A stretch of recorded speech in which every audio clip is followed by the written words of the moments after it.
Have you ever imagined that all of humanity, every ancestor you've ever had, might have once been reduced to the size of a tiny village? This isn't a myth. It's one of the most silent, yet most pivotal, chapters in the story of our species. Around 70,000 years ago, humanity went through what scientists call a genetic bottleneck, a time when the entire population of modern humans shrank dramatically. Not from millions, not even from hundreds of thousands. Some studies suggest we might have dwindled to just 7,000 to 10,000 individuals. A number so small that a single natural disaster could have wiped out every future human before we ever had a chance to exist. Let that sink in. An entire planet, home to fewer people than a single city block. But the real question is, why? There are many theories. One of the most famous points to the supervolcano eruption of Mount Toba in what is now Sumatra, Indonesia. A blast so powerful, so catastrophic, that it sent ash into the sky and triggered a volcanic winter that lasted for years. Plants died, animals vanished, and humans struggled to survive. But there are other possibilities too. Rapid climate shifts, extreme drought, massive migration pressures, even large-scale conflict between early human groups. We may never know the exact cause, but we do know one thing. Humanity survived, and from that tiny cluster of survivors, all 8 billion of us emerged. What's even more fascinating is how they survived.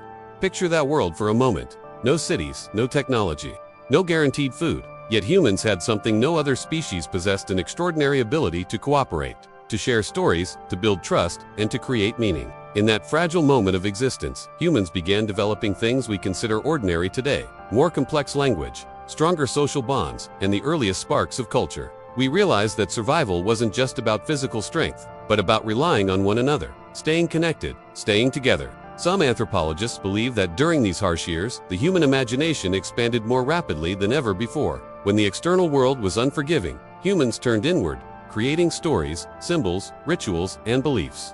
Perhaps on a cold night, around a flickering fire, someone, maybe a woman, maybe a man, began to tell a story about the world, about spirits, about dreams, about hope, and those stories became the glue of community, a shared identity, a reason to believe that tomorrow is still worth fighting for. What's even more surprising is that the genetic traces of that era live in us today. Human genetic diversity is remarkably low compared to many other species. Two humans from different continents can be more genetically similar than to chimpanzees from the same forest. That's because we all descend from the same small group of survivors. In a way, we are all one big family that once almost disappeared. And maybe that explains why we're so drawn to stories of struggle, adventure, and resilience. Because the soul of a survivor still beats within us.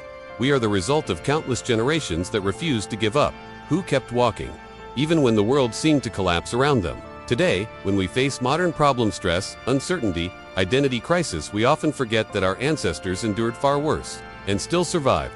They didn't quit, they adapted, they imagined, and because of them, we're here. So the next time you feel small, or lost, or overwhelmed, remember this: you come from survivors. Not ordinary ones, but a tiny group of human beings who endured one of the darkest chapters in Earth's history. And maybe their strength still lives inside you, because the story of humanity isn't just about the past. It's a mirror showing us just how powerful we truly are.